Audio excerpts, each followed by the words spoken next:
Bakanı, Cumhurbaşkanımız AK Parti'nin ziyaretleri bugün de devam etti. Bu kapsamda Ereğli'deki fabrikalar ziyaret edildi. Ziyarete AK Parti Konya Milletvekili Halil Etgemez, Belediye Başkanı Özkan Özgüven, AK Parti İlçe Başkanı İbrahim Büyüktorun ve teşkilat üyeleri katıldı. Burada çalışanlar ile bir araya gelen ilçe teşkilatı referandum için destek talep etti. Yaptığı ziyaretler hakkında Konya Milletvekili Halil Etgemez de bilgi verdi. Kaynağı aslında bu anayasa şekli, bu parlamenter sistem, mesela hükümet süreleri, erken seçim, koalisyon tartışmaları, Cumhurbaşkanlığı, Başbakan arasındaki kavgalar, bu tür nedenler işte bu anayasa değişikliği yapılarak ortadan kaldırılır. Yani ülke her 10 yılda bir darbeyle karşılaşmış, her 10 yılda bir askerler darbe yapmış. Kime yapıyor darbeyi? Milletin seçtiği hükümetlere, milletin seçmiş olduğu, iş başına getirmiş olduğu başbakanlara, meclise ve bakanlara yönelik yapıyor. Ne yapıyor? Askerler iradeyi geliyor, el koyuyor, askeri idareye el koyuyor.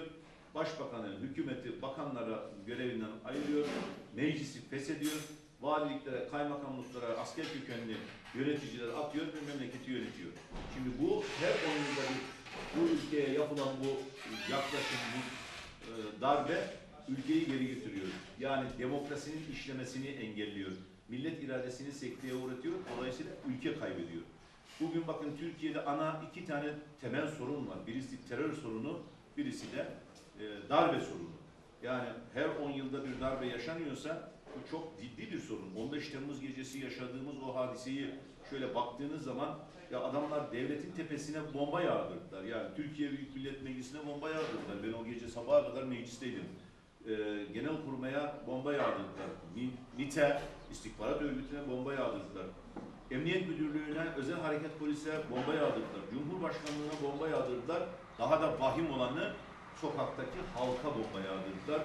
Şimdi bunlar aslında bir darbe değil.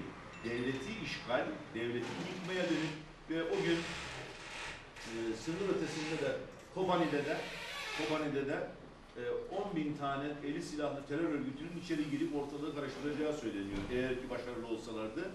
İşte bakın bunlar ülkeyi karıştırmaya dönük bir durum. Bunun bir daha yaşanmasını istemiyoruz. Parlamenter sistem, bakın koalisyon çekişmeleri bunlar hep ülkenin önünü kesen bir durum. O nedenle anayasa değişikliğiyle, yeni bir hükümet sistemiyle artık bundan sonra doğrudan halk kendisini yönetecek hükümeti, cumhurbaşkanlığı seçecek, ertesi gün mazbatasını aldığı gibi hükümeti kurup hizmet etmeye başlayacak. 5 yıllığına seçilecek. Aynı gün milletvekilleri seçimiyle cumhurbaşkanlığı seçimi de aynı gün olacak.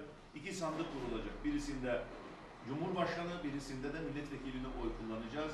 5 yıllığına göre verilecek, artık bir daha seçim yok. Erken seçim falan, eğer karşılıklı cumhurbaşkanı ve meclis birbirini eğer seçime götürürse ancak o zaman. Yoksa bundan sonra ya hükümeti kuramadık, koalisyon bozuldu, yeter sayı yoktu, genç soruyla hükümet bozuldu. Böyle bir yaklaşım yok. Bundan sonra 5 yıllığına seçilecek de yoluna devam edecek. Hızlı icraat yapacak, hızlı sorunu çözecek. Öyle eskisi gibi bürokratik engeller karşımıza çıkmayacak ve milletin faydasına olacak. Bakın Türkiye Büyük Millet Meclisi de aynı zamanda aslı işlevini yapacak. Bundan sonra hükümet mecliste değil ama milletvekilleri kanun çıkaracak, soruşturma açacak, gen soru önergesi yöneltecek, araştırma inceleme komisyonu kurulacak ve soruşturma açabilecek, Yüce Divan'a gönderebilecek. Kimi? Hükümeti, Cumhurbaşkanlığı ve Cumhurbaşkanı yardımcılarını. Öyleyse bakın meclis ana görevini yapacak. Hükümet de kendi icraatını yapacak. İşleyen bir düzen, yargı kendi görevini yapacak ve öyle dedikleri gibi ya Cumhurbaşkanı iki dudağı arasında krallık yapacak gibi söylemler kabul edilebilir bir şey değil. Çünkü bakın üç tane önemli bir denetim var. Bir, Cumhurbaşkanı kim denetliyor öncelikle? Seçtiği gibi denetleyen millet. Bir dahaki seçimde bir daha oy vermez. Bakın 2, meclis denetleyecek, 3, yargı denetleyecek. Bugünkü Cumhurbaşkanlığı sisteminde böyle bir şey var mı? Kesinlikle yok. Bugünkü Cumhurbaşkanlığı sisteminde bakın yetkiler çok, her şeyi yapabiliyor.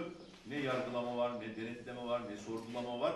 Bir tek vatan hainliği konusunda Yüce Divan'a gönderme yetkisi var meclisin. Onun haricinde hiçbir şekilde hesap vermiyor.